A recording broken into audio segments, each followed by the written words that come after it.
My name is Peter Stigman. Jill Stigman. I'm Garrett Nelson. I'm Dayton Nelson. Tammy Nelson.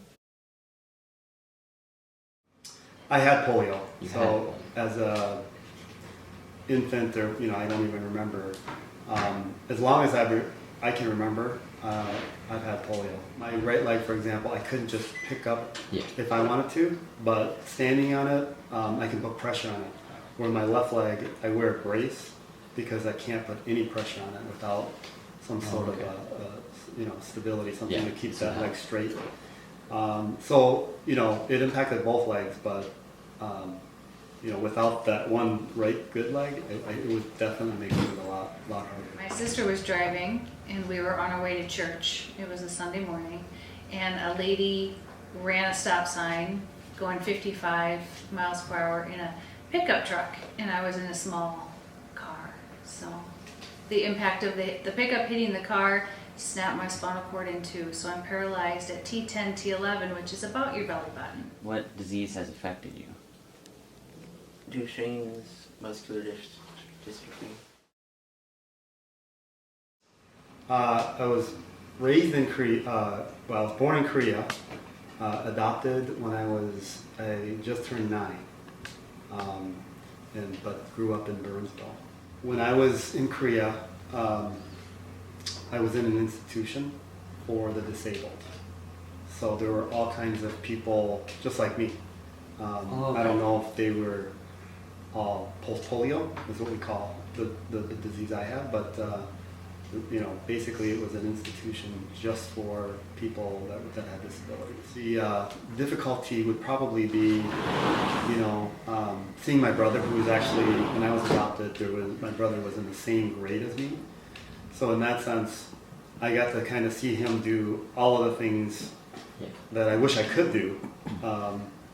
But at the same time, I tried to stay active in helping him with his, whether it was playing football or baseball or whatnot, helping with the team. But it's obviously a little frustrating because I'm very competitive in nature.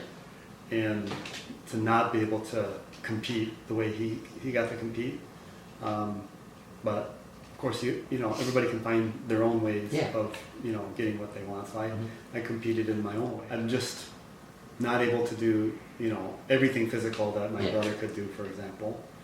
But I found there were physical things I could do, even being disabled, at an early age, I was able to get involved in wheelchair sports, wheelchair basketball. So I was able to do that. And then even, being able to do some physical things standing up, like golfing or playing ping pong and things like that. So I just kind of, filled that other ways. But yeah, it was definitely different in that I couldn't be a normal boy, seeing my brother who's the exact same age going, okay, that would be me, playing for this team. That was obviously a little bit different. I had youth on my side, and I was going to beat it, and I was determined, and this wasn't going to stop me, and I had goals in my life that I wanted to do. So I had that going for me, but then I had the other side of me that I was looking at a volleyball scholarship for college, and so that was taken away, and it was hard. I'm from a really small community, which is beautiful, but you stand out. Everybody knows, everybody knew, and nobody had been touched by someone in a wheelchair unless they were over the age of 65, a grandma or a grandpa from a stroke or something. So I didn't want to be 16 and stand out like that and be the center of everybody's attention all the time. And so it was hard. I was determined to beat it, but it was definitely grieving. Yeah, all able-bodied sports were taken away, and I could still do things like band, and I was on the newspaper, and I was helped with the yearbook and things like that. I still did all those things, but sports were taken away, and that was a huge part of my life. I was 16, and I had my license for 8 months or so when I was injured. Part of the whole therapy process is to drive with hand controls, with someone from the state. I was from Iowa, so from the state of Iowa. And learning how to get your chair in and out of the car, and then also how to drive with the hand controls, how it's different. it wasn't that hard of a transition. So I got my license pretty quickly after I was injured. Muscular dystrophy is a muscle weakening disease, and so we help Garrett with,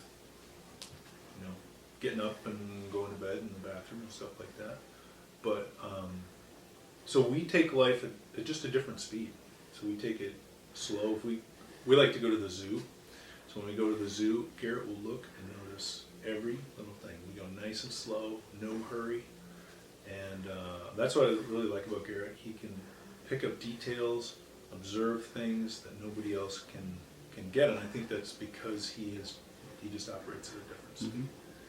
And it's pretty neat. We need extra time to get someplace and come home, but really, in today's world, we're pretty mobile. This is quite a machine, gets him around the house and the world, and the vehicles and mobility we have is real good, and the world is accessible ever since the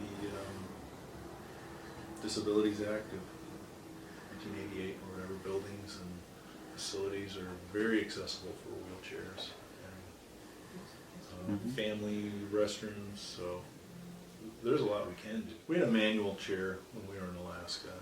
He stopped walking that winter, and so then when we got down here, we bought his electric wheelchair after MDA camp, and then got it on Craigslist, and that served us real well for 3.5 years until he just plain wore it out.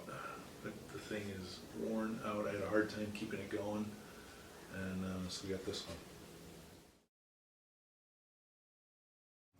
My approach is that, I have a physical disability, but, I think, it's not something that hinders me from me doing what I want to do, And if you look at it from that perspective, everybody has a disability as far as, something they're not good at, so I kind of look at it that way. But if you look at it that way, then there's always going to be things that you are good at. And so that fulfills it, and that's what I strive for. My disability is just, it stands out because it's outward. People can see it. But if you look at people that you can't see, again, they're all going to have what I'll call not their strengths, right? And so, from that standpoint, I have my weakness, but I think everybody does. So my disability, I want people to treat it, like people not to notice it. And once they get to know me, then it's just a person with a limitation like anybody else has. You ever worry about the future, or what is going to continue to happen? Yeah, all the time. Yeah, it's again, two sides to that. Yep, you worry and what ifs. And I have a gal that is like my mentor in a wheelchair. She's 15 years ahead of me in being in a wheelchair. Same exact accident, same exact injury. So I see myself in her 15 years down the road, and that freaks me out. So yeah, I can focus on that, or I can focus on nobody has their days counted. I mean, they don't know how many days they're going to be alive. We have today, I have today, so I can focus on that, and that's what I try to choose to do, is not worry about what's going to happen to me in the future, because it doesn't look good. It's, and this gal I'm talking about 15 years down the road, she's, people in wheelchairs didn't used to live this long. And so she's kind of a case study. She's a group of people, because they don't know what to do with things that are going wrong with their body. Medical insurance doesn't know what to do because they're not used to dealing with people living so long being in a wheelchair. So yeah, that's all super scary. But I have today. I'm not guaranteed tomorrow. So that's what I'm going to focus on is today.